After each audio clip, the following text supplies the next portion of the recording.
Welcome to Cover Fire Podcast. I'm Nick, that's Lou, and today we're tired.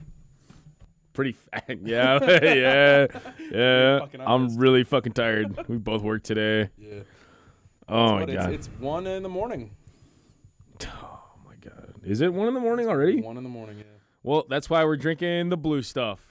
And we both like blue because funny?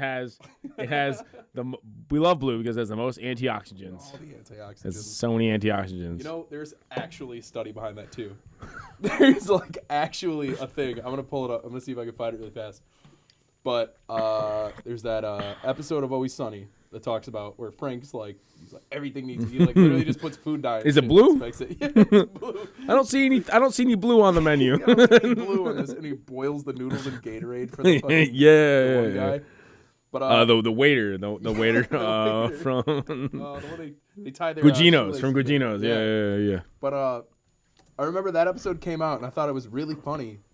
And then I tried to look up a clip for it for somebody who hadn't seen the episode. And what popped up was an actual study about No, it was me. It was me because I couldn't remember. It was me. Was it? I couldn't remember seeing the episode. Yeah, so like and then blue foods actually... and then you put the episode on, and I was like, I fucking remember this now. Yeah. This.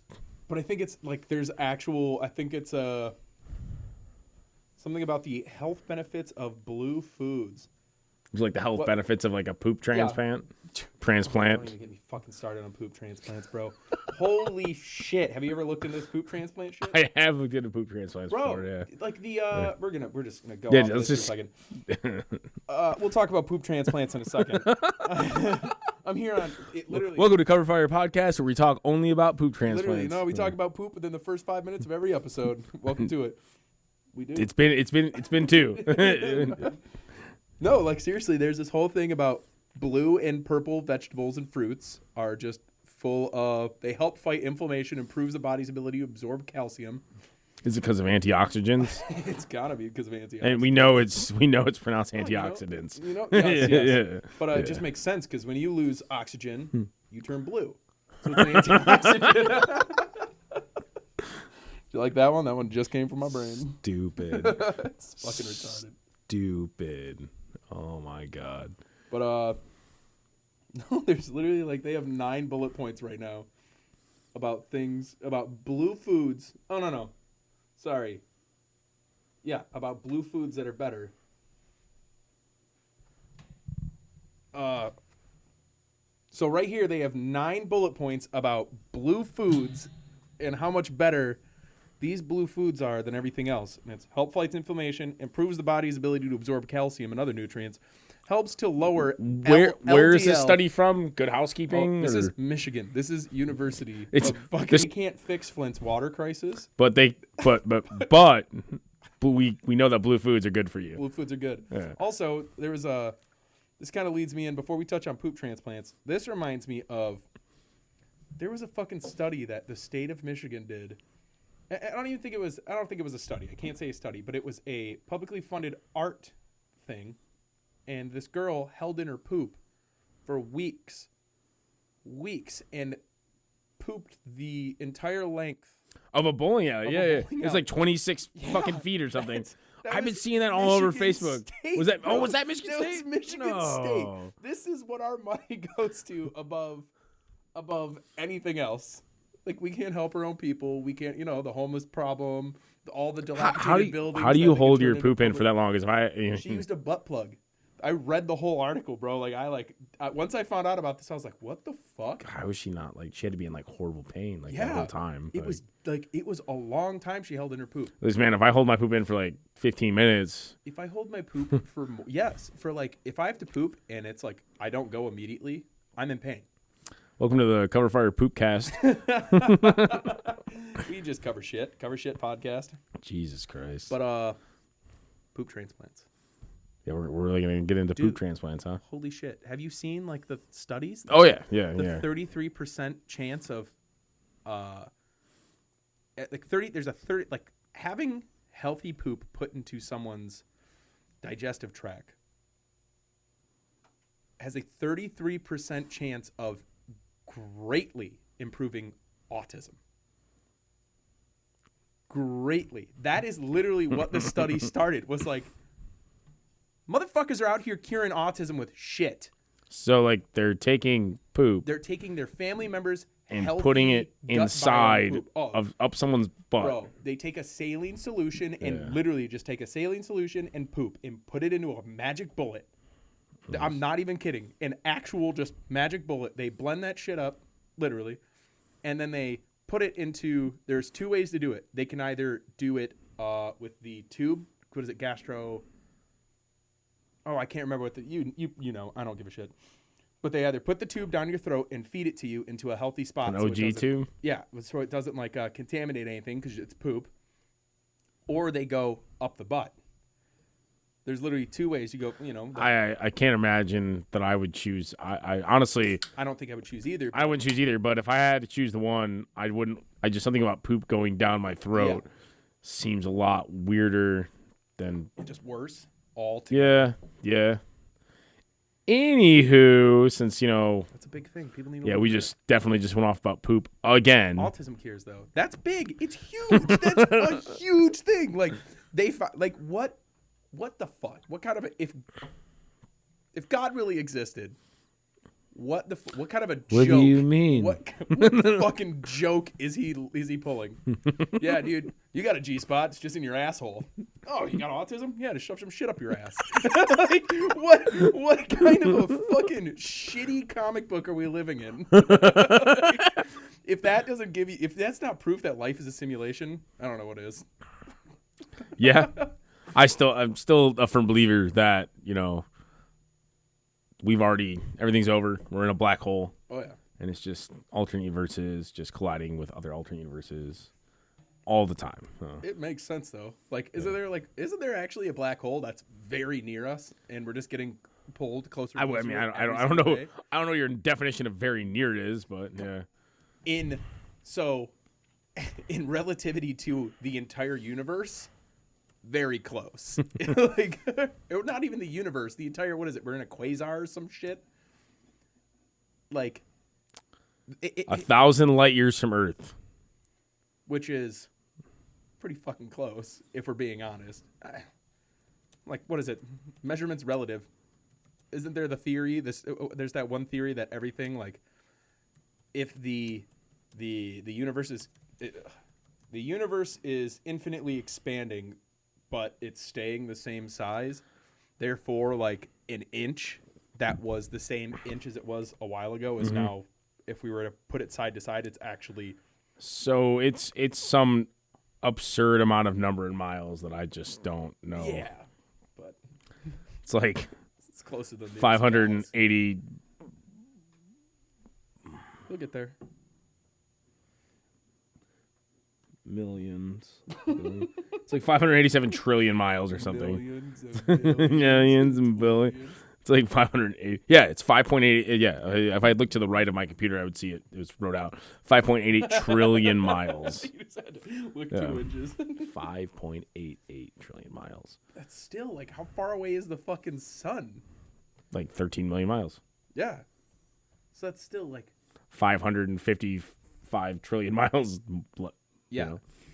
And the sun's very close. 550 trillion. In the it's still whole 500. scheme, it's still 5.88 trillion miles away. In the whole scheme of our universe, the sun is so fucking close. You can throw a rock at it, for lack of a better term. Oh, yeah. You know what I'm going to do tomorrow? Hey, what you doing, son? I'm going outside to throw rocks at your son, Dad. Yeah. I like watching them bounce off. You do that. You get right to that. Jesus Christ. Yeah, so news for me. I started so I'm leaving my job. Hell yeah, what? What you doing? Well, I already know. I mean, I think I brought it up in one of the episodes. I'm going back to school. I brought it up finally. So I had already had my notice in, and I put everyone. I just started kind of telling everybody at work. Finally, so that's kind of out there. And oh yeah. I was like waiting because I didn't want people to think that if I didn't do something or I forgot to do something, he just isn't doing it because he's fucking leaving. Yeah. No, it's not what it is. It's okay. It's whatever. I spent like fucking 30 minutes teaching people how to fucking cut avocados yesterday. So it is what it is. That's what I've been reduced to. What do you mean? So apparently, people, for whatever reason, when they cut an avocado, they put the avocado in their palm. They take a knife and they cut that avocado in a roll. They put the knife on the avocado and they roll the avocado in their hand. Well, Why? because they're idiots. And sorry, I love all of my cooks. You guys aren't idiots, but that is stupid of you to do this. It's very dumb. Yeah. You're So like probably not an I've told idiot. so many people not to do this because I've watched so many people cut themselves from like getting bumped into or slipping using a dull knife. The avocado slips and it just slices their hand right open. It actually has it actually has its own ICD-10 code, which is a code for like ERs and shit to use, or doctors to use, whatever, to diagnose illnesses and injuries, and it's called avocado hand. It's a real thing. So I was like, yeah, stop fucking doing that. Like, you're gonna cut yourself. And they literally, like, they hold it in their hand, they put the knife in, they roll it. I was like, you can't do that. You got to set it on the cutting board. Yeah. Stick your knife and just kind of roll the knife like on the cutting board. You know, because cutting boards are there to cut things. And it's like if the knife is stationary. Hold up. We have cutting boards. They exist. Yeah. But people choose to put a thing in their hand and just cut it in their hand for some reason. Don't understand that. Don't get it. I work in the same, not in the same building, but same place. I work in the same. He works for a restaurant. Same industry. And I've seen people, when I get avocado fans, which to this day still just blows me the fuck away, is I've seen like the people. This isn't the part that blows me away. They'll take it, they put it on the cutting board, and they slice it in half. Like through the pit? Yeah. I hate that shit. I hate that. I hate that. It's better than holding it in your fucking hand and doing that. I'm like, I'll take that. Honestly, I'm not really sure at this point. So like, if it goes through, there's a better chance of your knife swimming and you cutting off your thumb pad. Yep. That's going to be terrible. But, you know, I digress on that point. But then, after they have cut it in half, now they're holding it in their hand and taking the point of their knife to scoop it out of the... No, not to scoop, not to, take a little bit and go, whoop, to stab the inside of it, to swipe it off on the cutting board, and then they'll cut it in half and take the quarter of a avocado now and slice it. Oh, I forgot. They hold it in their hand. They slice it in their hand. Yeah, I forgot about that too. How fucking hard is it to just have a serving spoon next to you and just scoop that and set on the cutting board? But here's the other thing. You don't even need a spoon. Wow. You take your thumb, you push down on the little tip, and you literally use your thumbnail and roll it underneath it. The pith pulls right off of the avocado. The skin, or the skin pulls right off from the flesh with your thumb, unless it's not ripe. If the avocado's not ripe, then you're fucked. But you're still not doing it with a spoon either. Mm-hmm. So it's gonna be a bitch, but you'll get it out. Anyway, so you use your thumbnail, you put it right there, and you just slide it under, and it rolls right off. Yes. Then you take said cutting board or said avocado, set it on the cutting board on the flat side, and then you just take the tip of your knife and you just place the rolly side, so when you try to cut it, it mushes. You just kind of slice. Fan blows me the fuck away. I just watching it, but at the end of this thing is, it's not even that like I take this knowledge and I hold it and I'm like, oh, you're stupid. I show people this. That's what and you should do. And they're like, oh, if we're busy. I'm like, well, if you're busy. What's going to take more time, an ER visit or? Not only that, but like this actually works. You're just used to doing it the stupid way. So like when you get used to doing it the not stupid way, it won't be slow to you. You're just learning something new. Yeah. I was like showing one of my cooks the other day how to hold a knife properly, and there's so many different people that are. There's like a couple different ways to hold a knife, and there's a couple different ways to hold a knife. Different types of knives for that end. But when you're using a chef knife to do basic utility fucking work on a line or just basic fucking prep work, there's a certain way to hold the knife, and I showed him this. Yeah. You hold right on the blade, where you have your thumb on the other side of the blade. Mm-hmm. Yep, and you kind of use it just kind of locks into your wrist, but it does whatever. So you get better control. Yeah, so I'm like showing him how to do this, and he's like, I was like, it's gonna be awkward at first. Everything's awkward when you learn how to do something. It's always new. You haven't tried it. It's probably going to take a second because you're so used to doing it a different way. But you need to try to give it a try. Then, if it doesn't work for you, do your stupid way of doing things. Yeah. But you need to give it an honest try. And he comes up to me today. He goes, hey, I've been watching other people, and I've been like looking at the way you've been doing it, and like it is actually better. I just need to get used to it. I was like, see, You guys just need to give things an honest chance and try them out. Like I don't come to you and like, this is the way that I think it needs to be done. Like, this is the way. This is, and and some things I'm like, no, this is what we're doing. But like, when I go to people and I start trying to tell, like, it's like, hey, I'm sharing with you some knowledge. And this is not just things that I'm like, this is what I prefer.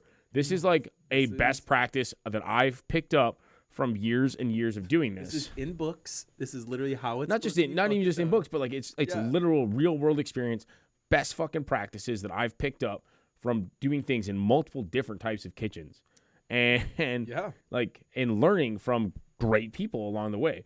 So for me, it's just like I'm not like, this is the Lorne way of doing it. Like this is like hey, do this. Like, and if you go to another kitchen and work with other people and hopefully, they're going to show you those same things. It just amazes me. If you're actually like learning from a person, if you're learning from a professional, I would say, for lack of a better term. I'm a professional. They should be able to teach you like, hey, if you're just touching a fucking knife, don't try to actual chop this. Use a cross chop.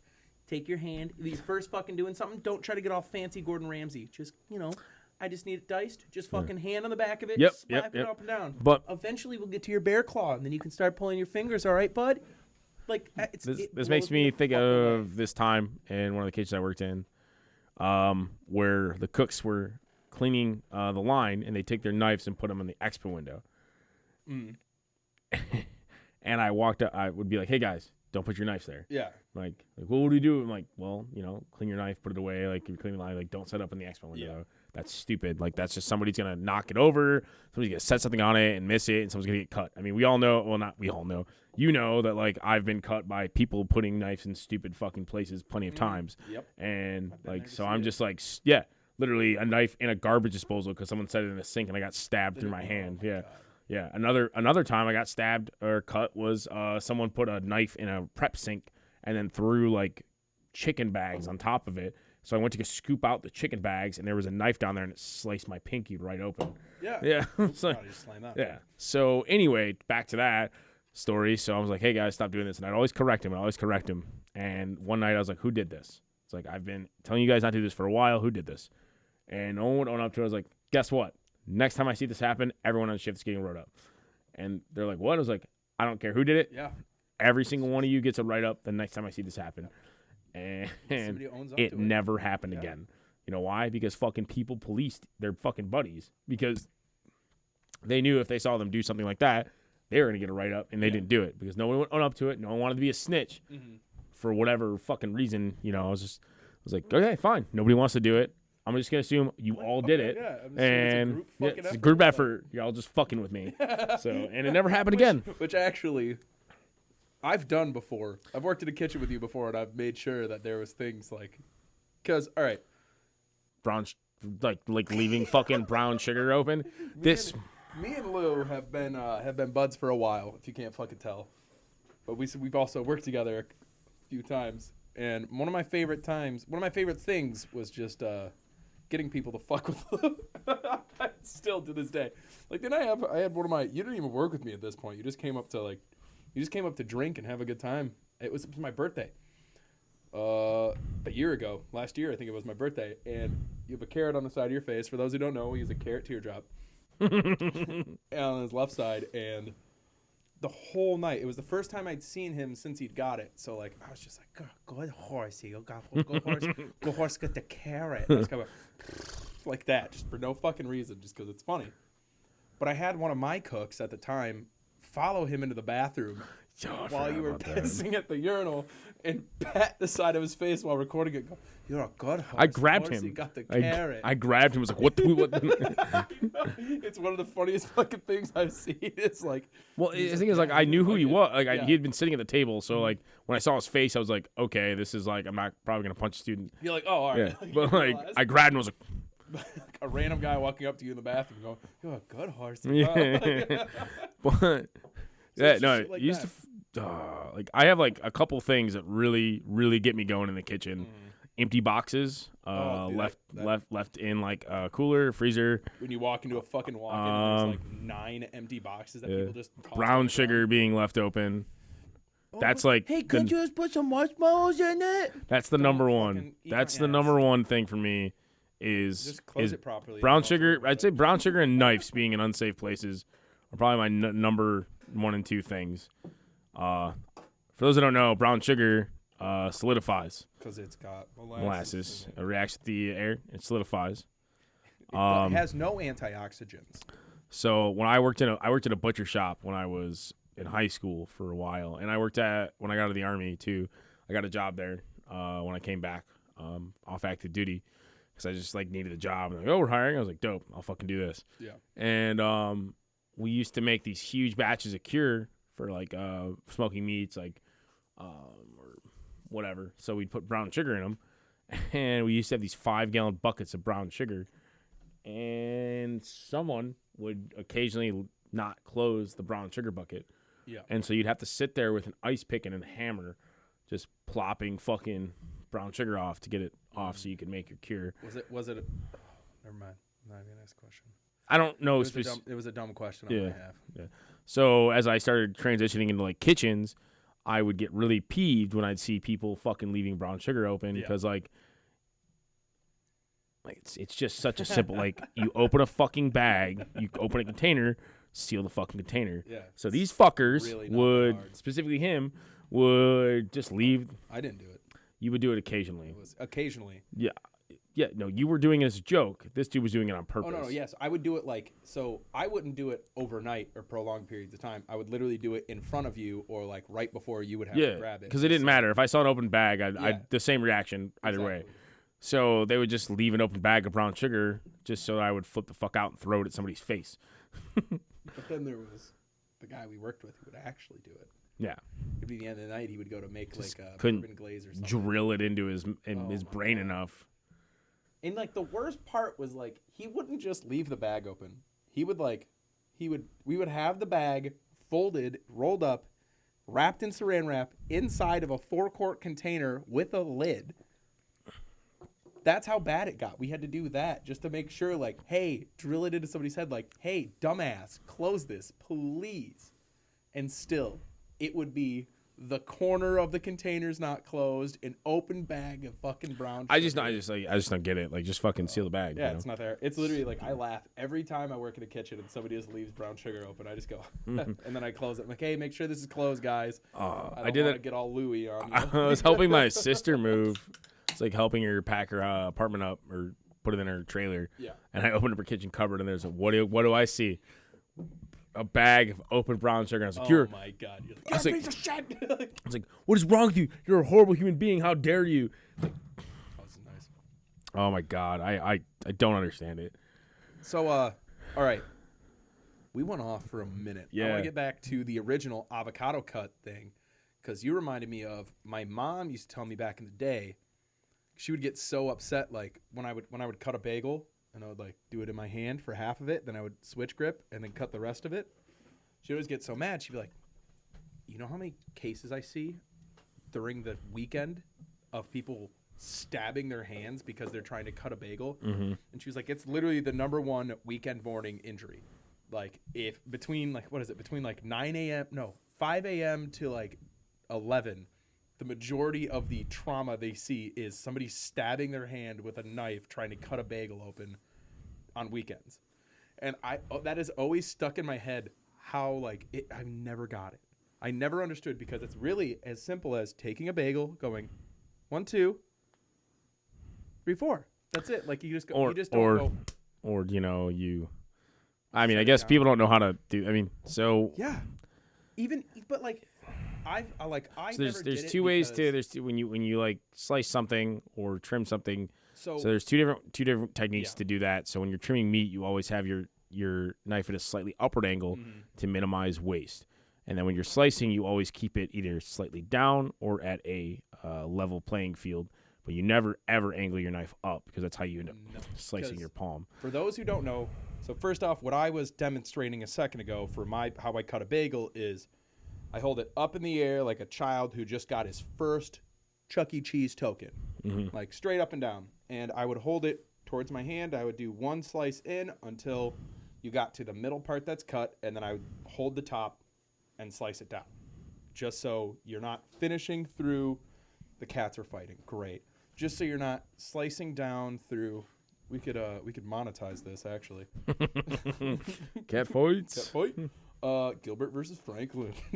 But so that's how I would do it. Is like, towards my palm like an idiot. But I have been using knives for a decent. This is still no excuse. Even if you've been using a chainsaw for 90 years, don't pull it towards your face. Don't cut up with a chainsaw. It's just a very bad thing to do.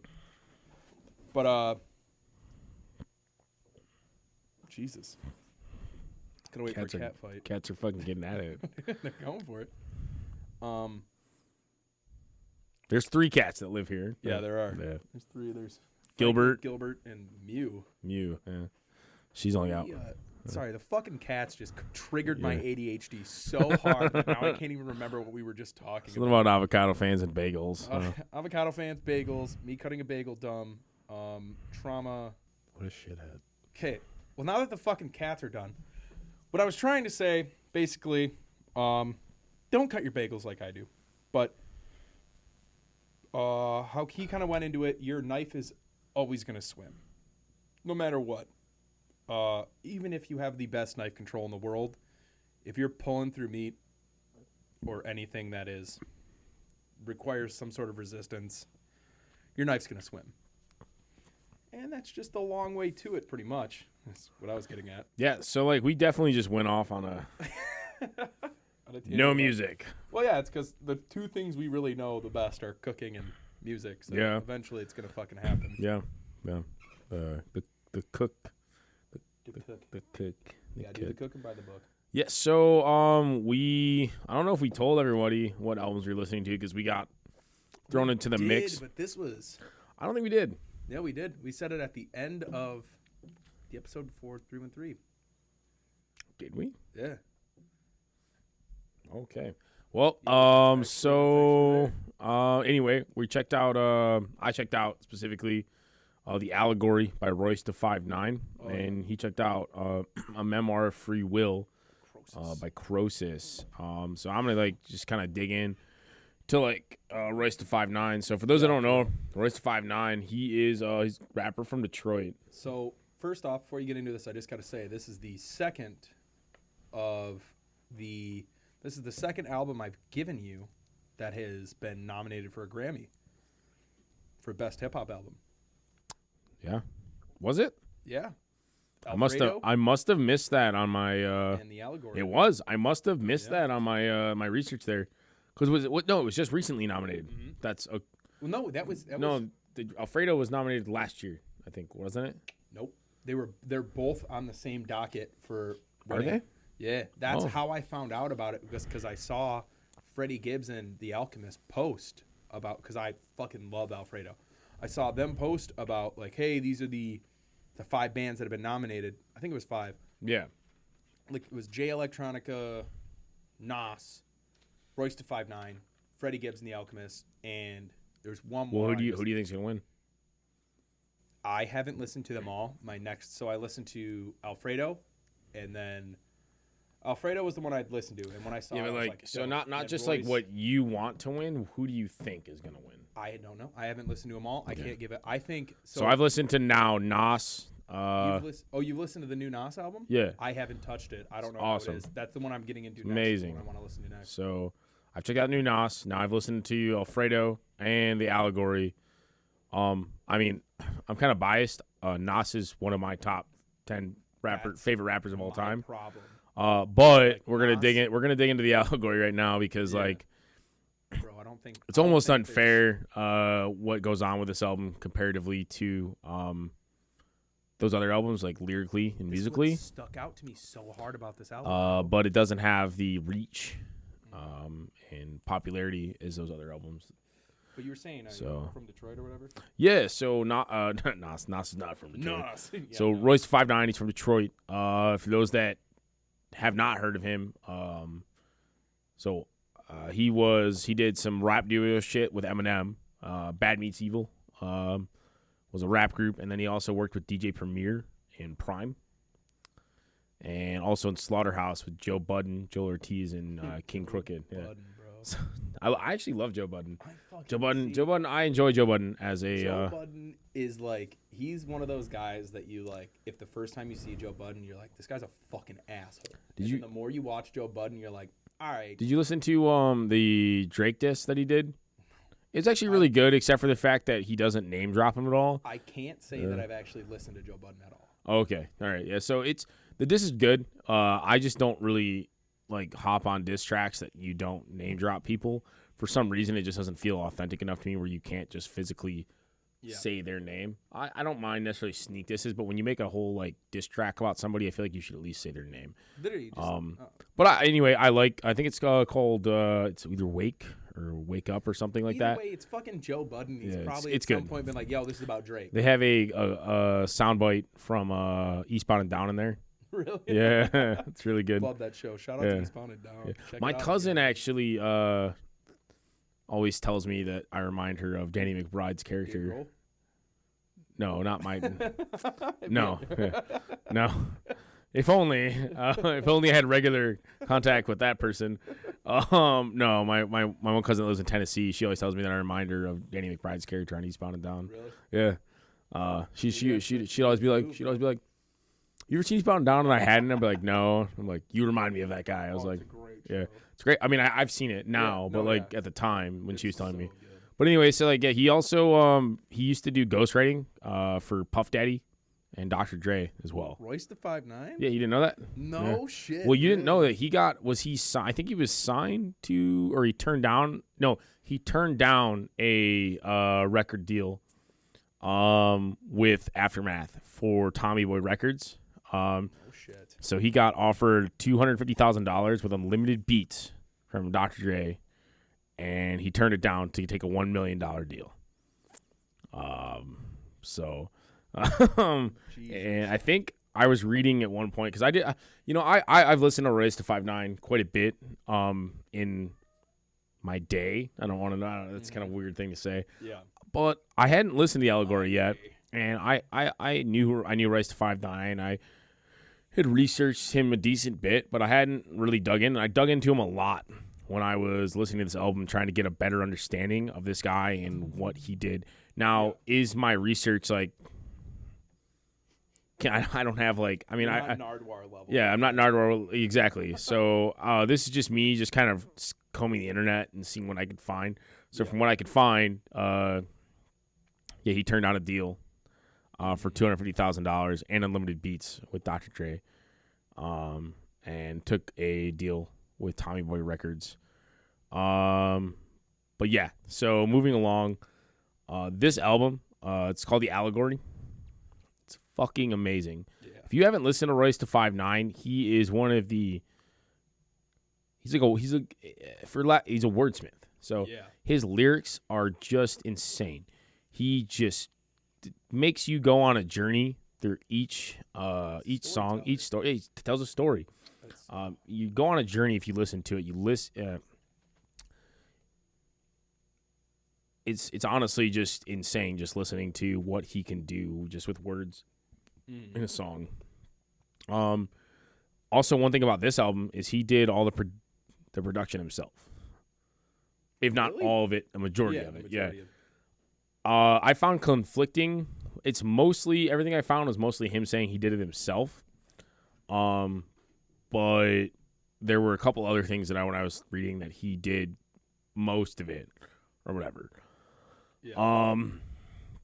So kind of like digging into it, like there are some songs that really stuck out to me. I Don't Age, Pendulum, On the Block, Thou Shall, and these are actually kind of like, there's 22 tracks on this thing. It's a decent like, album, and then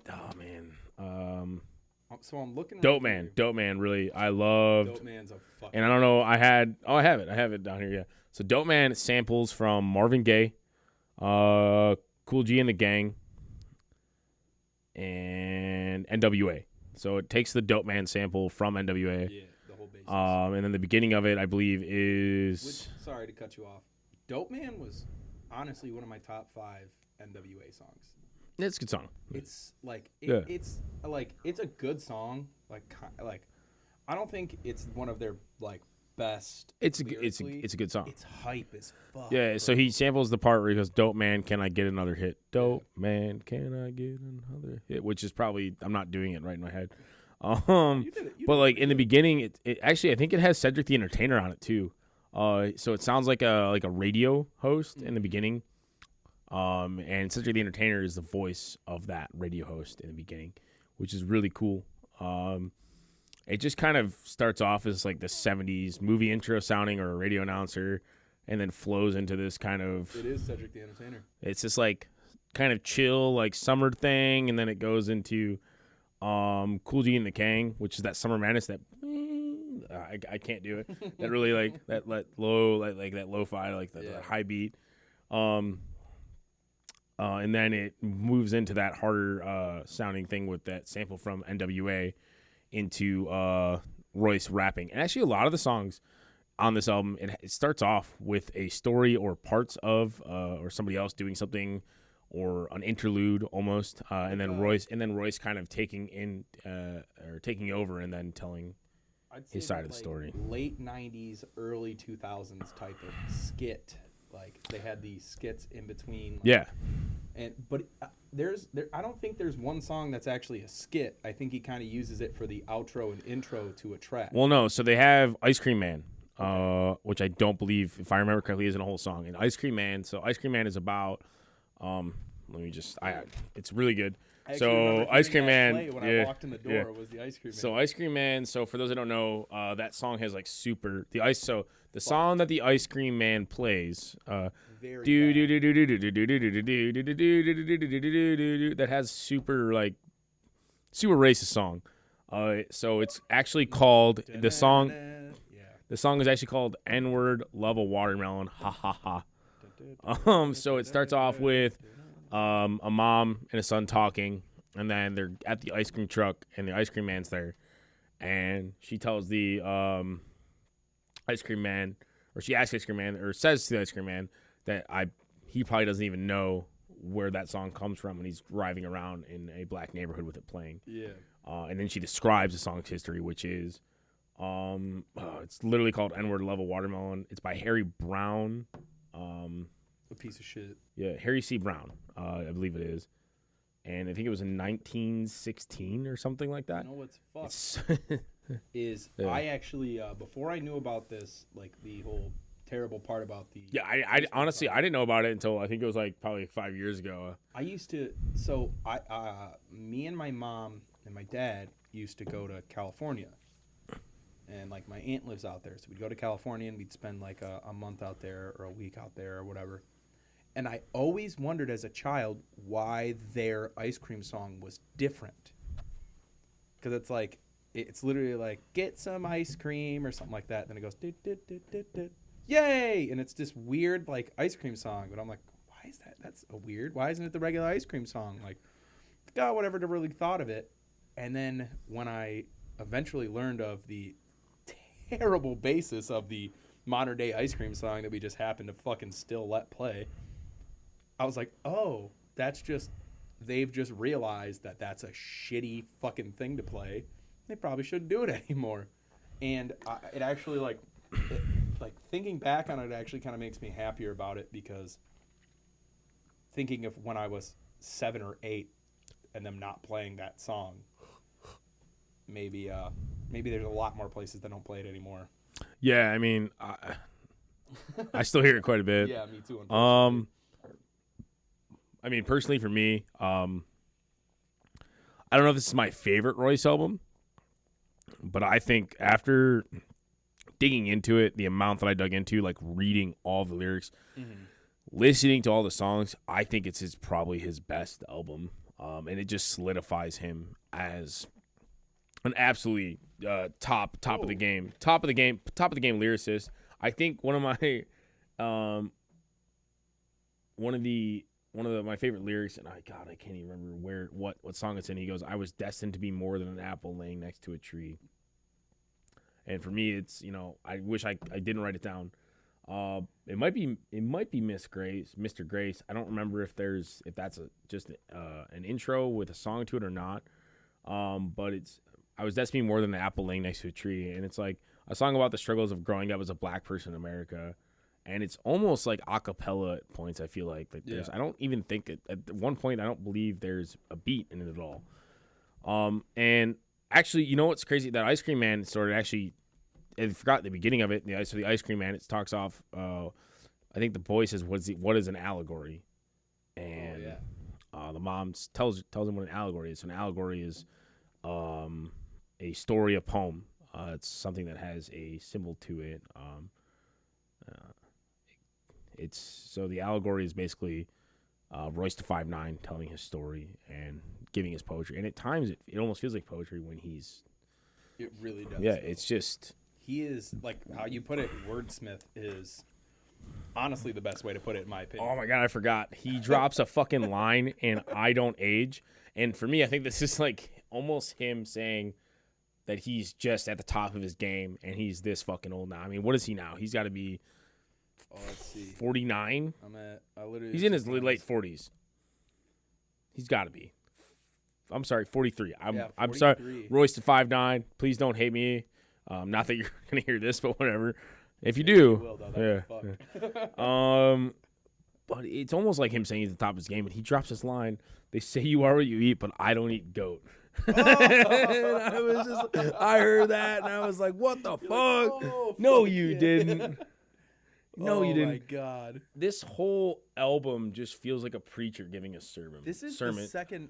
A preacher giving a sermon to me, almost. It's like this album is like literally just listening to someone just. Religion. Not even necessarily, just like the non-religious equivalent to that. I mean, I'm not going to go ahead and say I'm not religious, and that's fine. I'm not, but I also don't, I don't slam anybody that is religious. Like, you do your own thing. I don't give a fuck what you do. It's not for me. So it's not. That's the thing. Is like it's not my place to tell you you're fucking wrong. No. It's not for me. He disses Yellow Wolf in this, and I don't know specifically. I looked into this a little bit, and I can't remember exactly what he said, but it was something. What song is it? Oh man, I'd have to look into that. Right. But I think he just says something along the lines. It's like a little thing, and then he says something along the lines of like Yellow Wolf, like what you did was wrong or some shit. And from what I can infer from those statements about whatever he said, was that Yellow Wolf said something he probably wasn't supposed to say. And then he also disses Trump, which, I mean, I'm not going to sit here and like, diss Trump. For me, that just is kind of played out. And whatever. He said what he said. I'm not like digging anybody for it, but like everybody did it. Everybody's done it. So for me, that's not really anything special. But whatever. And then he's got the two, the intro and the interlude, Mr. Grace and Mrs. Grace. So it's Mr. Grace where he's talking to his son, and Mrs. Grace, it's the same thing, but it's with daughter. It's a little bit different. It's like a son or the father going over these life lessons. And I think, what does he say? It's sorry, but it's like kind of from what I remember about the intro to this, it's almost like a son going over like street rules on how to survive. Yeah. In this terrible, he says like one thing. Here, I'll look. Oh, I don't know. No, he says it's like to his daughter, and then she goes, "What would you do if I died today?" She goes, "Pick up where you left off and take care of my siblings." Yeah, like what is it? What is America built off? Violence and entrepreneurship. Yeah, and then there's that. He with Miss Grace, he goes over what kind of round is in your hand, what kind of gun do you have, or what kind of round are you in your hand now? What kind of round is your hand now? What kind of round is your hand? And she goes off. And I think my favorite thing about this, she goes, "You have a bunch of friends who don't do shit. Are they an asset?" And he goes, "Or a liability." And that's what he said. Yeah. And she goes, "A liability." So it's and then he goes, "Daddy taught you that you're a goddess. You can never be anybody's what, bitch or hoe." Like it's just like all these little short life lessons, and it's the same thing with Mr. Grace. All these little short life lessons. And I freaking forgot. He said something. What did he say? He said nobody's coming to save, or who coming to save you? And she goes, "Nobody. I have to save myself." Like it's just these short little fucking life lessons. These super important things along the way. It's kind of like though, like asked her who Huey P. Newton was. Well, that's what's like it fucked in my opinion. And Huey P. Newton is one of the founders of the Black Panther Party. Yeah. For those that don't know. But what really kind of like separates this from like this really shows like the differential between our classes and how fucked that is because like this is important knowledge for somebody that is living in such a dilapidated environment and system that has failed them so compared to somebody who's just raised in this life and goes on and thinks that land of the free, land of the great, and doesn't realize how fucked life can be and how hard life could be if you were just your melanin was fucked. Not fucked. That's a bad term for it, but your melanin was like you're darker. You know what I forgot about too is he disses himself in this album. Really? Yeah, he has a song called Rhinestone Do-Rag. So I was looking at that. I had the track if list pulled you up, don't and know I couldn't why remember it, and I that was is a diss to him, not really a diss, but more like a making fun of himself. And when he dropped his first album, yeah, like 2011, I think it was. No, it was like 2003, 2002. Okay. Oh, so it wasn't. It was like debut. It's called Rock City. Rock City. That was so 2002. it's a tribute to Detroit being. Sorry, I was looking at his. Detroit being the Rock City. Detroit Rock City. He wore a rhinestone do-rag on the cover. So it's just like him, like just kind of poking fun of himself. That's hilarious. I don't know. For me, I don't really know if like we're necessarily gonna make giving albums out of 10 rating for sure yet. I've been doing it. But I would give this a solid 8.5 out of 10 for me. I honestly feel like it sits at the same place. Yeah. I loved listening to it. I could listen to it all the time. It's got 22 tracks, so it's definitely a lot to listen to. For me, I don't like, you know how I am. Like I like listening to hip hop. I like listening to but like I have to mix in other things when I'm listening.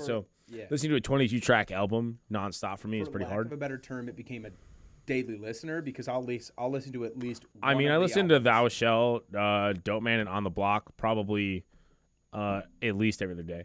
It's right now. One of these songs because this song I found out about it because it's up for Grammy Award for Best Rap Album, not Hip Hop Album, Best Rap Album, and for a Grammy this year, and Alfredo was one of those albums, and I was like, dope, like Alfredo's on it, and then I saw this, and I was like, oh, Royce 5'9", I haven't heard that name in a while, so I immediately went and bought it on iTunes. Like immediately went out, I was like, I need to check out this album. I like Royce, I like what he's done, so I bought the album, and I think it was this Gundam, this red Gundam back here. I literally put it on while I was building that Gundam, and like just listened to it through and through, and I was like, dude, this is an album I have to tell everybody about. Like that's how it felt to me is when I finished that album, I was like, this is something I have to tell people about. Honestly, like it's not something you sleep on. It's not like an album you listen to and you're like, all right. So that's how it easily, like when I shuffle my music, I favored it. I think that I don't use Spotify except for the podcast. Yeah, exactly. I really don't. It's actually kind of fucked up. So I specifically just started using Spotify, and I only use it for the podcast to spread word to share to social media of other musicians, new artists, for other people to see and hopefully get into. Because that's like a huge thing for me is sharing music for other people to find out about. Like that's honestly, like I hate to sound like I don't want to sound cocky, but that's like what I'm known for. Like I'm known for showing people music. And whether it be mostly hardcore music, whatever it is, I'm known for putting, not necessarily, I don't want to say finding new music, but like getting people into artists that they don't know about. That's like I think I have like 3 or 4 different groups on Snapchat or like text or whatever, or Messenger, that I literally just, not even Messenger, I don't even use Facebook. Yeah. But it's something that I like, it's things that I like, they're like, hey, if you have any new music, share it here. And it's people that I'll always, like, if I find a new album or a new track or a new band, then I'm like, check these out. These guys are fucking sick. I'll immediately send it to these groups. Yeah. Check here. Always. Like, I think it was, what's that song that came, we were listening to it right when we were setting up. Strangled? No, not Strangled. Strangled though is definitely one I've sent. Real Strangled. quick, Yeah. yet again, don't want to do shout outs too much, but Oh fucking. Strangled. Please. Fucking, I don't even, deathcore, death metal, I don't know what they are, doesn't slam. I don't know, they're metal. Strangled. They're dope. Check Like them heavy the fucking fuck shit. out. Holy, Seriously. if you like heavy music and you have not listened to Strangled What's yet, that fucking song?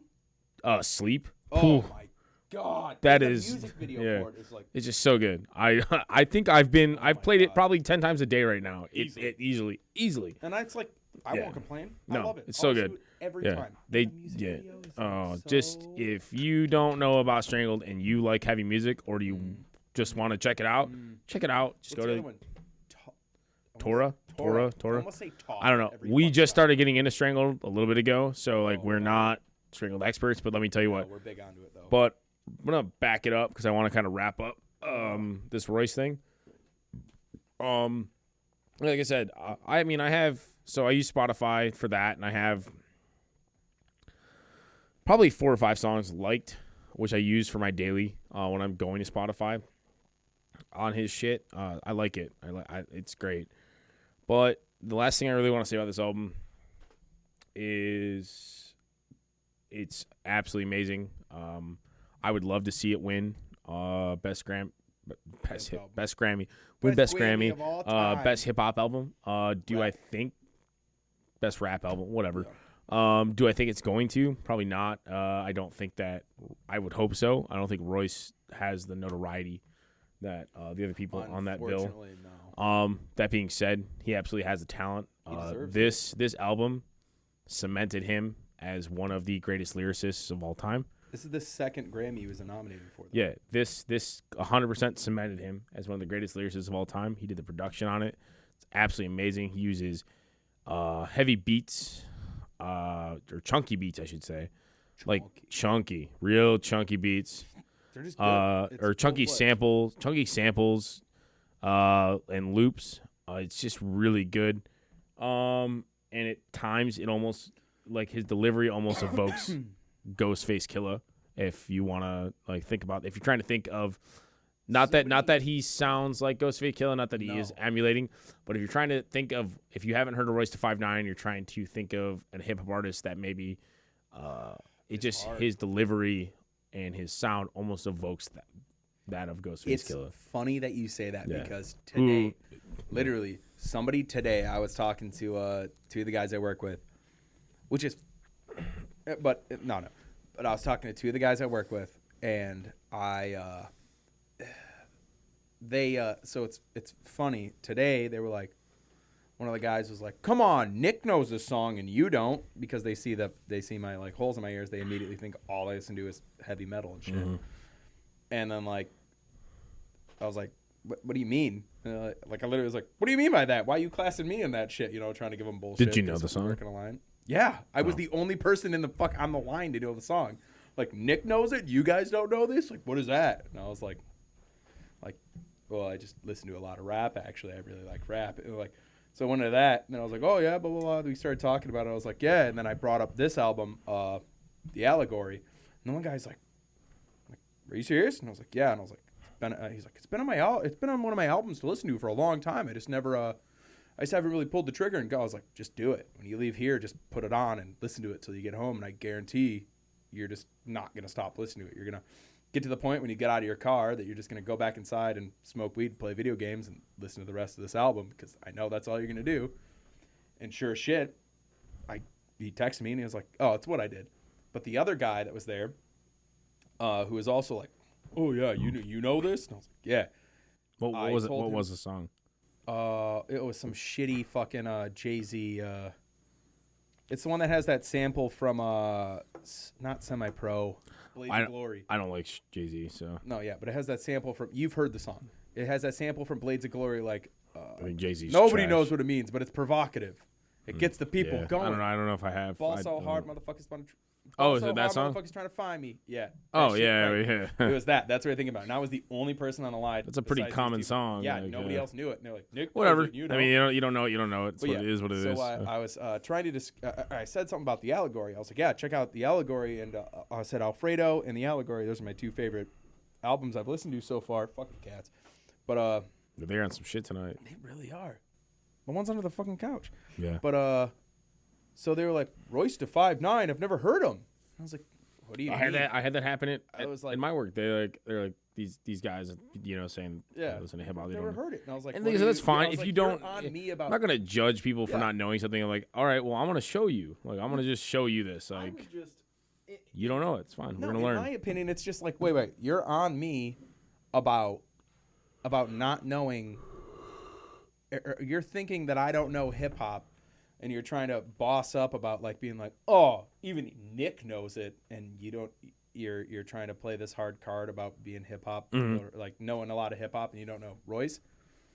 I was like, well, you got to check him out. I didn't shame him. I wasn't like, you idiot. How dare you? I wasn't trying to be Dexter to Dee Dee in fucking Dexter's Lab. I was like, yo, like, check him out. And he's like, well, what's he sound like? And I was like, he sounds like Royce to 5'9". Like it was so hard to describe Royce because he's his own. He literally like, I listened to him and it's like, I think I was talking to this the other day. I was saying something about this the other day. If I hear an artist and I don't immediately think these guys sound like these guys, I'm in love because in my opinion, it shows just Originality. yeah, like 100% originality and not even like, I mean, not saying it's bad if you remind me of another artist, not at all. Some of my favorite artists, I've been like, oh, this is kind of comforting. Or not comforting, like comfortable because I've heard another artist that kind of sounds like this, but you guys are displaying it in your own way and doing it well. But that's where I was touching on that is how actually hard it is to pin him with another artist. Yeah, like I said, I mean, I'm not comparing him to Ghostface Killer. No, I just think that you're saying it. Vokes, Yeah, Ghost, some points. his delivery. It just, it's like, yeah. And that's not, it's not like I'm like, oh yeah, this definitely sounds like. Oh, this is just a Ghostface ripoff. Yeah, no. That's definitely. I think we all follow you hard. It just evoke. It makes you just recall, Yeah, something. no. It's bringing or recalling it. So like when I listen to him, it's like the delivery of his rhymes, the delivery of his music reminds me of a slight. Well, And that's just me. That's just what I thought of. And I don't necessarily think that it's that, but not trying to like follow the thing you're literally saying no about is he literally is in a rap supergroup called Slaughterhouse. Yeah. Which sounds like a Ghostface Killer shit. For being honest. Yeah. What is it, Ghostface from fucking Detroit too? No. Where is he? Oh, I can't fucking remember. No. Like I mean, probably New York. Oh yeah, you're right. Never mind. I'm a fucking idiot. I'm an idiot. Probably New York. Yeah. I'm gonna cut that. No, I'm not gonna cut that. No. It just makes me seem like an idiot. So It's okay. Yeah. But anyway, man, I don't know. Just kind of close that up. So the Allegory, Royce to 5'9". Listen to it if you haven't. check it. Like for real, 8.5 out of 10 for me. Cemented himself as one of the greatest lyricists of all time. He really is though. And just listen. It's just like poetry. It's literally like poetry. It just brings so many things to light. It brings so many topics in it. Listen to it, read the lyrics at the same time. I do that. But so I checked out Krosis' album, a Memoir of Free Will, which unfortunately I didn't take fucking notes on. I feel like an idiot. you pulled the what I did with Freddie Gibbs the last time. You're a bad boy. Such a piece of shit because I actually fucking love this album. It's such a fucking good album. Unbelievably good. Holy cow. Oh. That's what Jenna James feels like every time she films. But I checked out a Memoir of Free Will, and I have to say, hold up, really quick. Yeah. Ghostface Killer's son's name is Sun God. Just had that pulled up. I just wanted to. I'm just not gonna make fun of that. Yep. Let that one go. let's Sun cut. God. Let's what cut. do you mean sun let's god? Like sun god? Like, yeah. SUNGOD. Let's cut that. Like that's really his name? Yeah. Let's cut that. I don't want to cut that. I want to keep that going. I'm on Ghostface's Killer shits right now. What do you mean?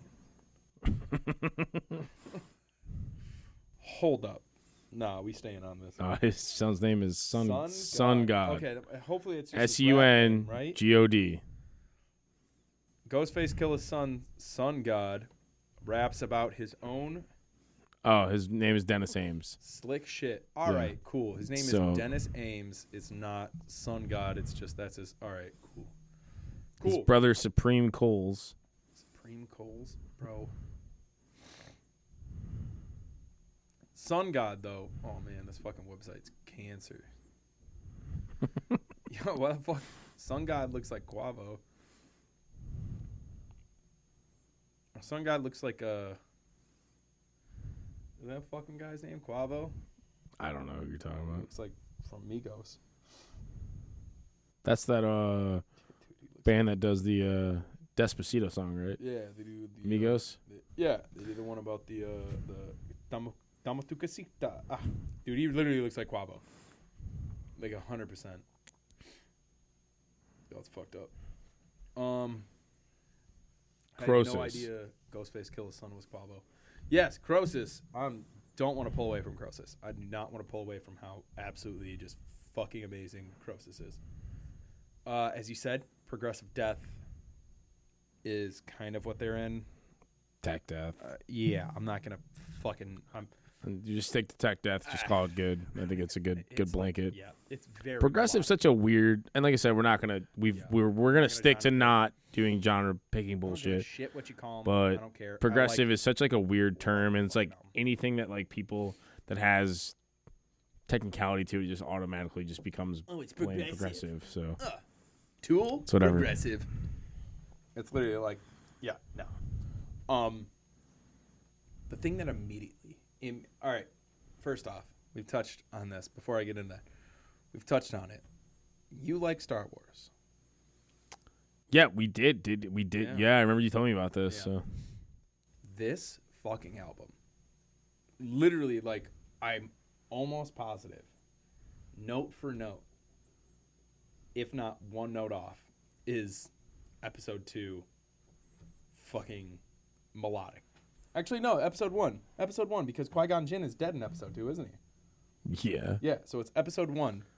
I mean, it'd be kind of weird. I don't think they it's have. exactly, they can't be. But it's like, Do you think that maybe it just is But evoking? Oh, there's that word again. yeah, the- evoking. Yes, Yeah. but it's like, Because even if once- they did, I don't think they meant to. Once you said it to me, I don't necessarily think that I heard a huge similarity, but it definitely made me think of like this song could be in Star Wars. Like, It feels like they're walking onto fucking Naboo, yeah.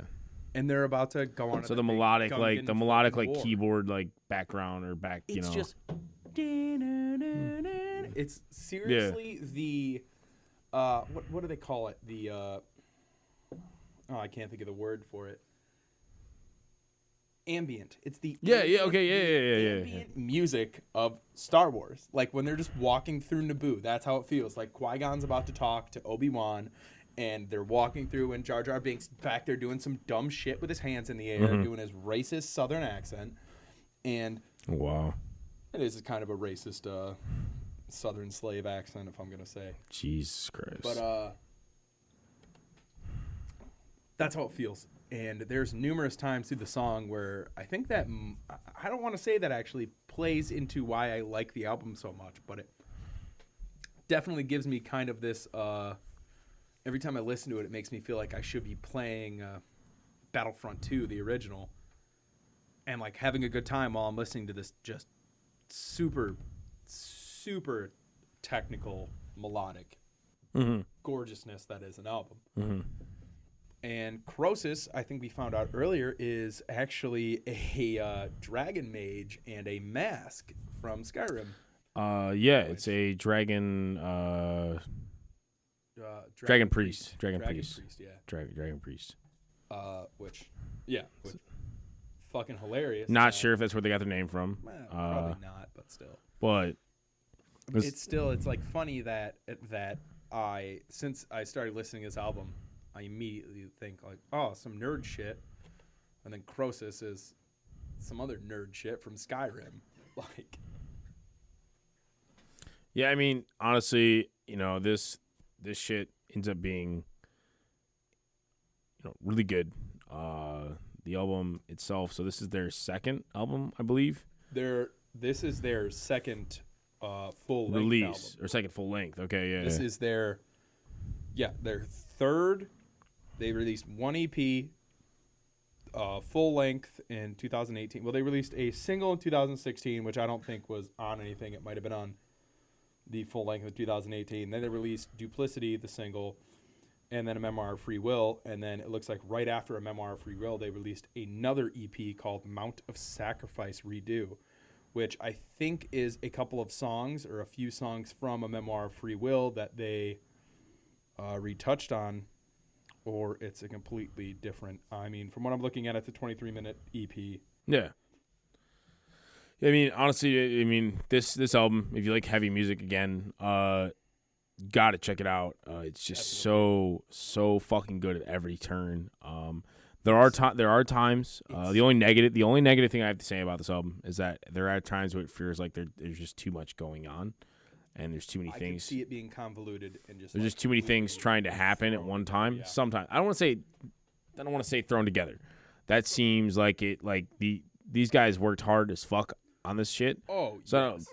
What I'm trying to say is that at times it just feels like there's too much going on, and it takes away from all these guys are insanely talented at what they do. Oh yeah. So at times it feels like there's too much going on, which is taking away from the actual.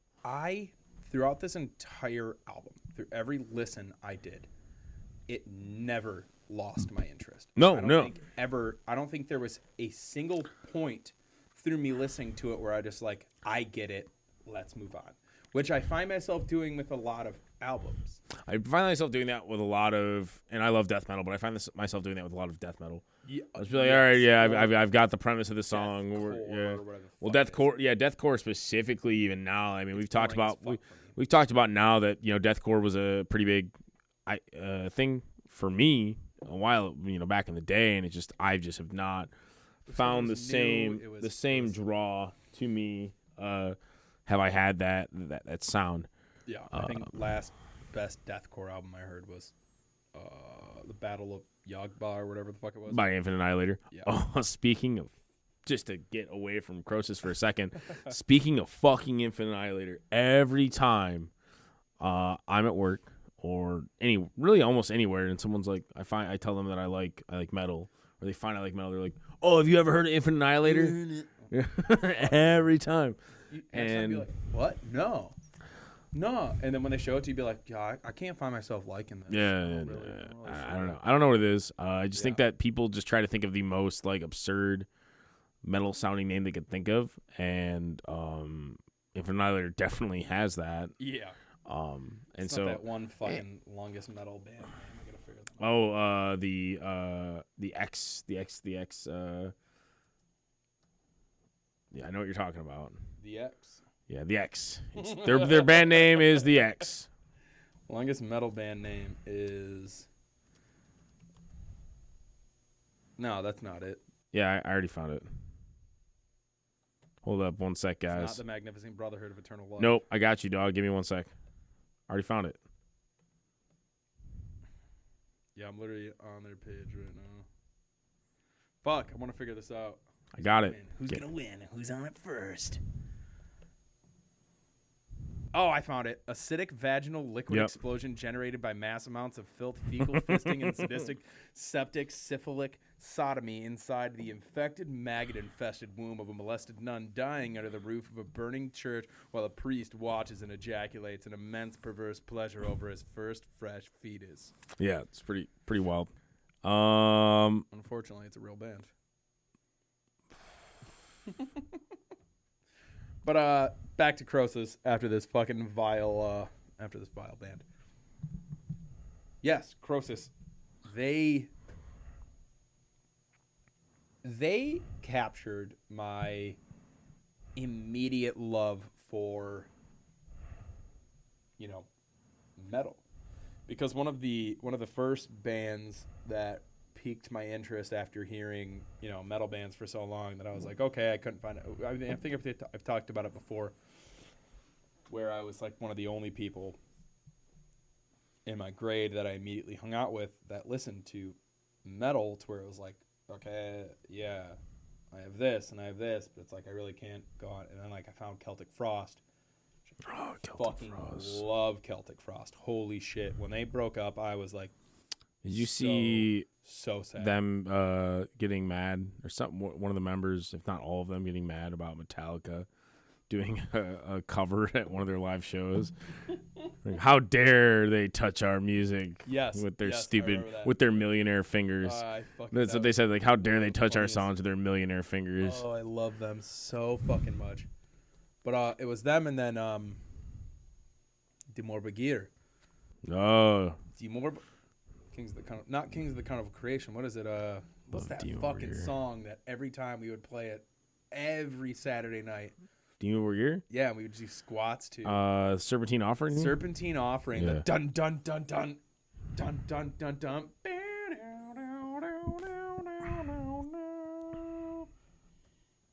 No, Progenies the Great Apocalypse. That's yeah.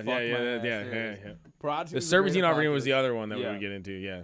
And then what was it? Fuck,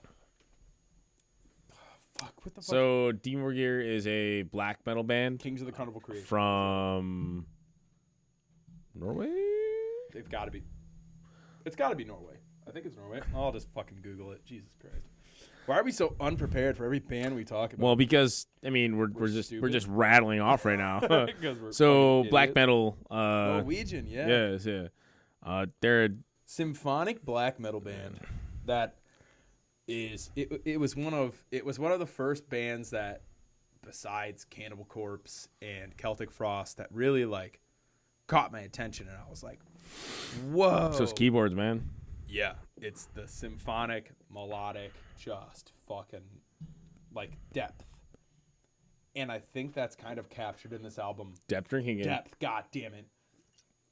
You gotta do two because you said it.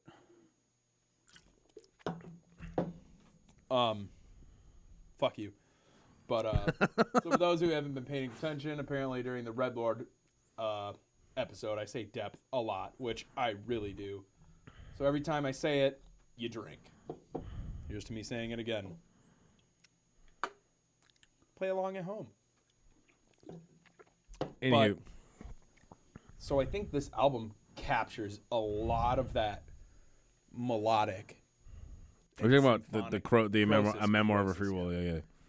But it doesn't feel like they're pushing it too hard, because I've heard a lot of deathcore albums. I've heard a lot of albums recently. I shouldn't just say deathcore. I've heard a lot of albums recently that try to capture this original black metal symphonic in this melodic tone, and it doesn't work. It just feels forced, and it feels like, oh, obviously you're pulling this because of another song you listen to, but this feels original, and this feels like menacing and just dark and purposeful. I think ambient was a really good description of that. I think it was at times. I mean, it definitely gets super heavy. It's definitely and super purposeful, deathy. and it's definitely but like meant to be there, just well thought out. It just flows so well. Like listening to it. That's the thing about ambient music. Like if you're playing Skyrim or Fallout, and you don't you listen to the back, if you actually pay attention to that background music, the ambient music is better than all of these songs they add in as buffers, because these buffer songs are just poppy. But that ambient music is like so well thought out for each area and each feeling, and that's what it is. It's like very well thought out and meant to be placed in such a way. It is for lack of a better term, I've already said it, but purposeful. That's how it feels. It feels like this was treated like a newborn child. This was molded and just like. I just feel like there was a lot of work put into this, like a lot of work, like almost years and years of work. I wish I knew how many, like, what was their release from their last album? Solam Vadum. Sorry if I butcher that. I believe it's called Solam Vadum. So 2 years. Even though like 2 years is not a long time between albums, but like a lot of these guys have music like for instance, like yet again we go back to the Red Lord episode where these guys like Rory had music he'd been writing for 5 years, and it like they came out of nowhere and had it. Can we touch on his other band? We're get to that? No, you know what? Let's just do it. What is it called? So you guys watch if you watched our last episode, bro. If you watched our last episode, we had the Red Lord. Wait, not the Red Lord. The guys from Red Lord on. We had Jake. You are old. Yeah. We had the Red Lords. we had the Red Lords on. We had Jake and Rory from Red Lord on. And they actually, if you haven't looked at it, they just dropped their debut EP. It's out on all streaming platforms now. They did it through at this point it'll be. It's already out. Yeah, what I'm saying is like when we watch it again, but it'll be whatever. It's out, so it's out now. Go check that shit out. It is actually really dope. Dude, it's so good. Good. Give it a gander. In that album artwork though. Yeah. Yeah. That album that album art really pulls me. But it pulls me. So like the bass player Rory, who was here. He has another band. He fucking forgot to mention it. He mentioned it for a second. No, he didn't. He didn't mention it on the show at all. No. Oh, he didn't? No, he mentioned it after. Was that in between? Oh, no, it was after. It was after. He's like, oh, yeah. He's like, fucking forgot to bring this up when you... Bro. And so it's like a emo pop. I wouldn't even...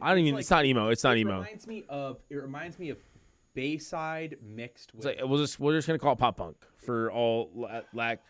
That's what it's. Yep. It's like a harder Bayside. It's post-hardcore. Okay, better yet, it's post-hardcore. Whatever. That's such a good way to whatever. put it, though.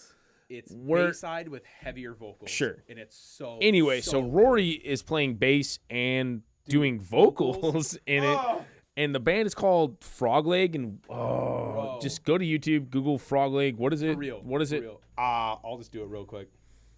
My phone is being used to record, so Frogleg. and it's actually really fucking good. I was like surprised. I don't want to say surprised because he is a great musician. That's like we were literally like talking about it, kind of like I think it was before or after we were like we listened to it. And we're like, "Hello, Gilbert. There's a cat here." No, thank you. Gilbert. This dude puts out these great fucking death metal, deathcore songs. Plays bass, plays drums, and then crosses genres and actually puts out like solid ass music. He puts out. Oh, and so I guess what was it called? I'd have to, I'd have to pull up my phone. I know, I tell you what, we're just gonna we'll add it in. We're gonna add it in. It'll be in the link. It's it's gonna be. We'll get it figured out. But anyway, so like he said they're working on new music. They have a new lineup. And it's his other project, and he said that it's his baby, and like he wants it, to do. So, yeah, I mean that's honestly fucking solid as fuck. It was really good. Honestly, yeah, I was like, so when you like because what he said, he was like, yeah, I kind of have this emo band, and I was like thinking like, all right, you have this Ohio is for lovers, the used. Well, I mean, I haven't really dug into the lyrics yet, so the lyrics could be emo-y for all I know. No. The lyrics are definitely emo because there was the one part he was like, I wanted a kiss. You told me there was something in my teeth. And it's definitely, definitely these emo lyrics. But that, like, just because there's emo lyrics doesn't mean the sound is, like, it is. Yeah.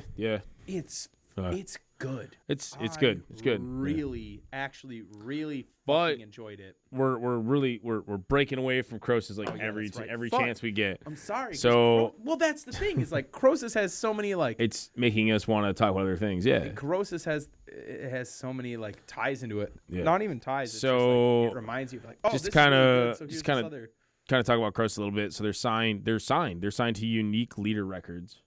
Yeah, I saw that. Who has like bands like Alter Beast, Brand of Sacrifice. Alter Beast. I saw Alter Beast at Cognitive. Disentombed is on there. Discarnate. I think. Catalepsy is on there too, if I remember correctly. I think. I'm just trying to think of bands. Signs of the Swarm. Signs of the Swarm. Yeah, kind of fake. So I'm just trying to think of bands that I remember. But anyway, I think that's where I saw Alter Beast. Was so with if Disintuned. you didn't know this, Unique Leader Records was founded by the guys Corpse? from Deeds of Flesh. No, yeah, I just saw Corpse. Wait, from what? Deeds of Flesh. Yeah. No shit. Yeah, they're formed from the guys that are in Deeds of Flesh. No Yep. fucking shit. Yep. So they founded their own they label. were, what? And these like, guys are just they were adding 90 they were early 90s, I want to say. 94, 90, 94, 94, 90, something like gotta- that. No, 90, yes. All right, I'm going to look this up really quick. It's 93 or 94. It's got to be something. But anyway, they're a death metal band from California. 93. 93. Damn. They're as old as I am. That's holy shit. They're as There's a old as band I am. Currently run Unique Leader Records. They're as old as Dope. I am. That's awesome.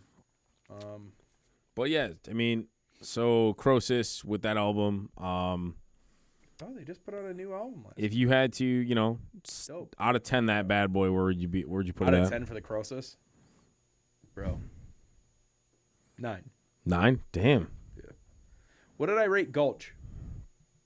9, right? I don't remember.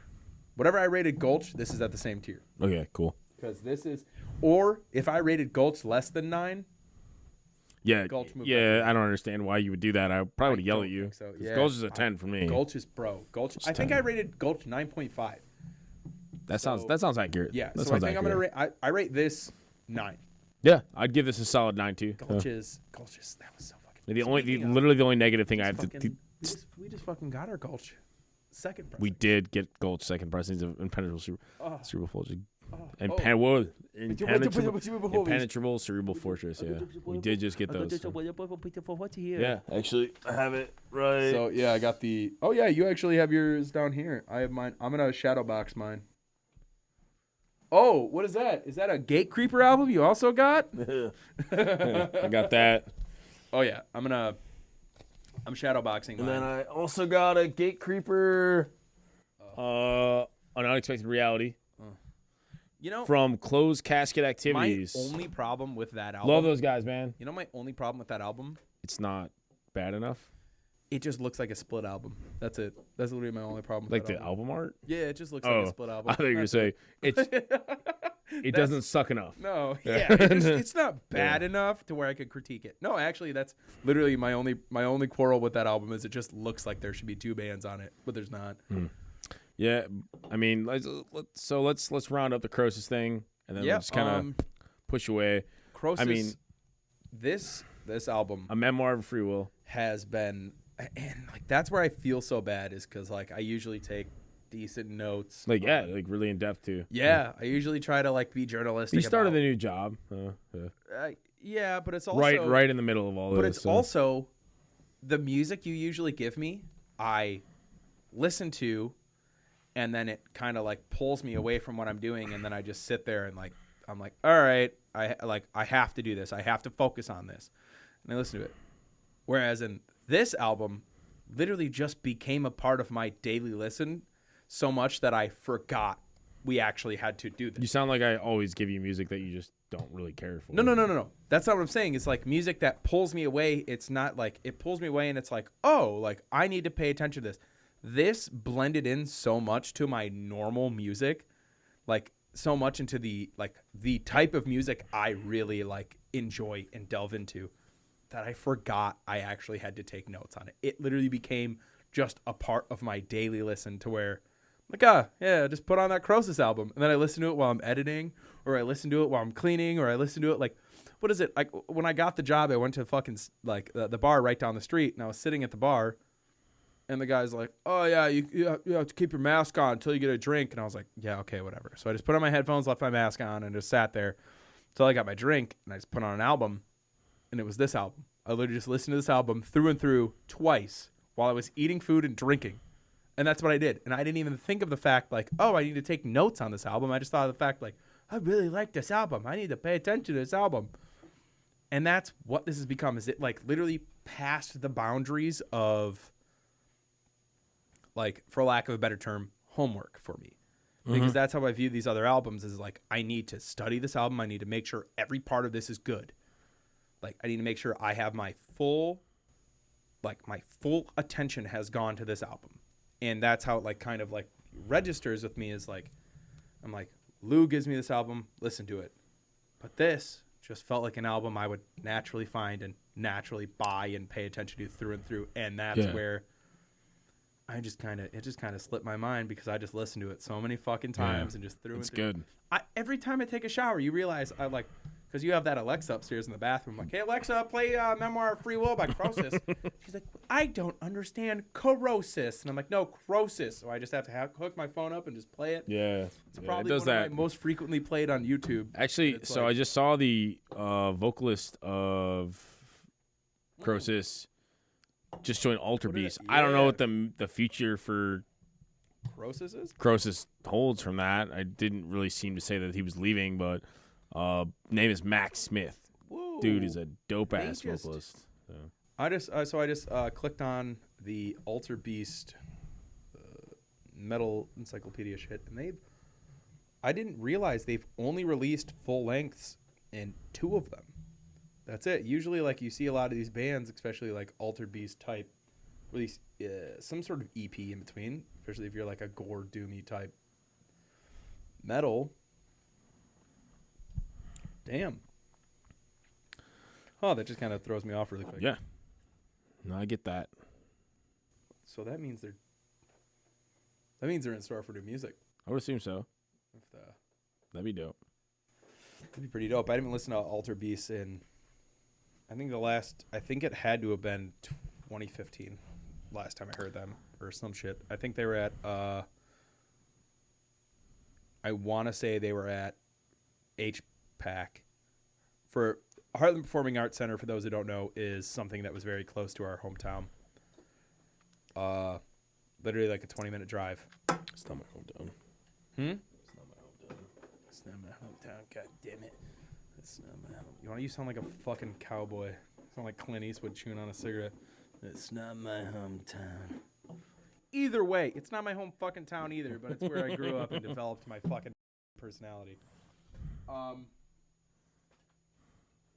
It's not my hometown either, but it's where I grew up and fucking developed my personality. I hate this town. I love so pizza. damn much, and all my friends don't give up.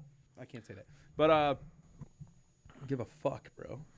No, it's like, where we developed our puberty. It was probably 15 minutes away from Milford. Yeah. 15, 20. I would go to most of their shows, but not their shows, but like HPAC, Heartland Performing Arts Center. But I'm pretty sure Alter Beast played there with Disentomb, and that's how I remember Disentomb. I was actually shout out fucking Disentomb, for real, brutal fucking death metal from Australia. Yeah, I literally how I refer to Disentomb is the doom and sloom of Disentomb. That's just the best way I could ever put it. Like, oh, you want some doom and sloom? Listen to the doom and sloom of Disentomb. But I actually hung out with those guys not frequently, but a little bit, because I wore a Filthy Frank shirt. Shout out to Joji. And he has a shirt that says "I eat ass," and it says "I eat ass" in Japanese. Yeah, I remember that shirt. Yeah. Bright pink, and I wore it to this show, I'm pretty sure. And the guitarist was like, "Is that a Filthy Frank shirt?" And I was like, "Yeah, what's up?" And he's like, "Dude, I fucking love Filthy Frank, bud." And then like literally just started talking to me. I cannot do an Australian accent. Good job for you. Thanks. It's really easy. You just go, "Oh no, what are you doing, bud?" I can't do it. I man. don't fucking do that, bud. Stop. It's really hard. It's really easy. Yeah. Just go, "No." Whatever. When they say, some people can't do things. It's all right. No, here, I'm going to teach you. You know when you say "oh," just go. I don't want to learn. Just go, "Arr." I don't want to learn. Go, "Arr." I'm gonna end up doing like Middle Eastern guy on accident. So. All right, Adam. Like I'm gonna do an Australian accent. Don't you dare to come near me! How dare you! Oh, we had a guy, a friend, or a guy that we worked with. Every time he'd do an accent, it'd start off like normal for like 3 seconds, and then it would just turn the Middle Eastern guy. All right, I'm gonna do British. So coming down the street the other day, I was going down, and then there he was, and he was like that's literally what he would do every single time. It is just weird. It's weird. So actually, backtrack that up a little bit really quick because I Backtrack think pod. we're gonna call it Dune-ish here soon. Yeah, it's probably doing soon. Speaking of closed casket activities, because we talked about them with that Gate Creeper and Gulch vinyls we just got. Fuck yeah, dude. They Jarhead Fertilizer just came out today.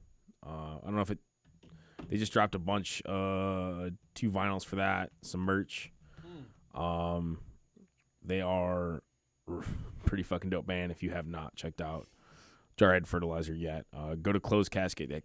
We're not being paid for this. This is No, like not literally fucking just no. like straight up like Just our taste. we like Closed Casket activities. They have great fucking bands on there. They have great Should we, merch. They have good vinyls. Should So we start just shouting out like a song we've been listening to this week? Just being like, hey, I've been really jamming this. yeah, week," I mean we or, could do like, that. Yeah, I was just thinking about that. Like I was trying to think of Even if like it's some not- new stuff that I've been. So like for me, obviously Sleep Yeah. by Strangled has been nonstop. Carefully Caged, I want to say the song is by Victims, VCTMS, which I think we taught. I'm still Yeah. jamming that. Oh, Victims though. They're Yeah. so fucking- shout out to their drummer too, who I think one of their recent songs, just for the first time, had to do vocals while drumming. And I remember she posted videos like, "Hey, I'm just now doing this. I'm sorry if it sounds like shit." And then she like released it, and I listened to it. I was like, "Dude, this sounds dope. Like, this sounds pretty fucking good for." I mean, and then You- the thing is, I first honestly, time. I kind of have to like look at my phone because That's what I'm doing right now. I'd say I've been jamming it for years, but it's just recently come back. Is "Mother" by Idols, and that song it just hits my dumb fucking like want to be drinking caffeinated wine at 3 a.m. I've in the been morning. and jamming fighting "Nose to people. the Grindstone" by Tyler Childers quite a bit. Oh yeah. Oh yeah. What's the what's that song I just showed you? I Need Never Get Old Yep. by Daniel Ratliff. I've been jamming that too. Oh my I Need Never Get Old by that Daniel song, Ratliff, yep. bro. That song really. All right, so albums. I think we're gonna have guests on our next 2 to 3 episodes. I'd just say let's not I think we just I know we're gonna go ahead. Like we're just gonna tell them what we're gonna be listening to. Oh fuck, So, yeah. I need to figure out what I'm gonna give you. Yeah, then. you got to figure it out right now. I'll have talk about what idea. you got. So I'm gonna go ahead and we'll do next. A Long History of Violence by Tyler Childers is your next album. Heard. Tyler Childers. I actually saw him. So he's a country bluegrass musician. Very good. Very good musician. First time I saw him was at a bar in Ferndale, Michigan. I think it was $10 maybe. Might have been cheaper. I saw him. He was the opener in some like little tiny room. I think it was a band called Mipso, and it was just him. He was acoustic, and me and 2 of my other buddies, or 3 of my other buddies, I think we hung out with him the whole. Well, I don't say we hung out with him the whole night, but we went up, bought some merch. I bought one of his fucking CDs. Ended up hanging out with him, talking with him tonight. Really awesome dude, really chill dude. Just solid music all around, and now he's just at the top of his fucking game. Literally, yeah. Fucking last time I tried to go see him, all of the everything was sold out. Couldn't get a fucking ticket. And that was only a couple years after. I paid like $5 or $10 to see him in a tiny little room in a bar in Ferndale, Michigan. Yeah, dude. Yeah. It was like I remember he came up on my not Spotify but my YouTube recommended because I listened to a lot of. Yeah, Devil I Mix ended up 3. getting like a shirt autograph by that night. I got Yeah. a picture with him. Me and my one buddy who introduced me to him is like a huge and they've hung out. I guess I don't know. I don't want to get into it and like sit there and say the things that didn't happen that happened. But like I think we did some shots. We did some shots with him. We talked. We had a good time, and it was like did a backflip. it was great. too, It I was remember. just really great He seeing him. climbed on And top of a Toys R Us and he beat up Jeffrey the Giraffe. it was just great seeing him in such a Yeah. small setting, and then knowing like it makes me happy knowing that he's doing so well. Like because he was such a genuine guy, and he was so fun to watch and so fun to just talk to. Honestly, like solid music, solid guy. What do you got for me? So I was gonna have you pick between A and B, but I think actually, yeah, you know what? I'm going to give you a little curveball really fast. I'm going to give you an album, but I want you to listen to one song also that's not on the album. Okay.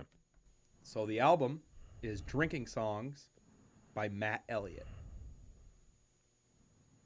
And the one song that's not on the album that I just want you to, I honestly, pretty sure you've heard it before, but it was definitely a night, like I think it was the Mummy night, where you were very enveloped in something else to where I didn't actually get to hear your opinion on it. But it's definitely a song I want you to hear, and I actually would love to hear your opinion on, and I want a lot of other people to listen to the song, is Dust, Flesh, and Bones by Matt Elliott. But a little bit of backstory on Matt Elliott was he was a DJ. He was a house DJ, I think it was. I'll look this up really quick. He was what's his English guitarist? But I'm pretty sure if I'm not, yeah, he was originally from Bristol, England, and now based in France. He was a electronic music DJ under the name of Third Eye Foundation, who discovered his love for dark folk music. And Drinking Songs is one of his most popular albums. But my favorite song of all time is Dust, Flesh, and Bones off of The Broken Man. But The Broken Man is like a 5-song album that I really don't think is...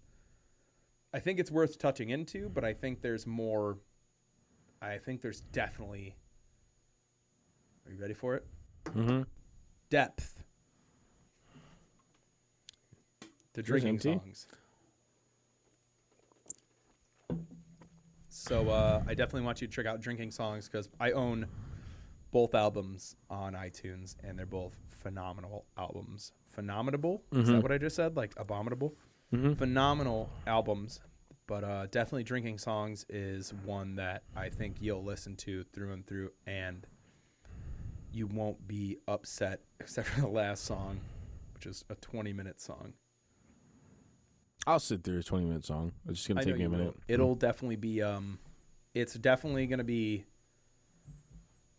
it's more of a depressing, It's fine. I'll just have, it's whatever. It's not even a big deal.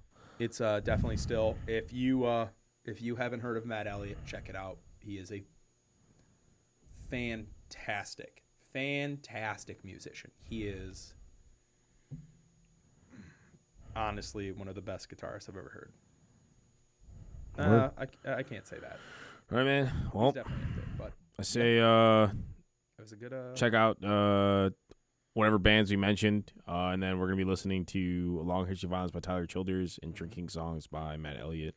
Definitely check them out when we release this, so you guys can have your opinions when we release the next episode. All right. Well, Hot Dog City, USA. You know what it is. Don't forget aliens are real, and we all live in a simulation. Goodbye.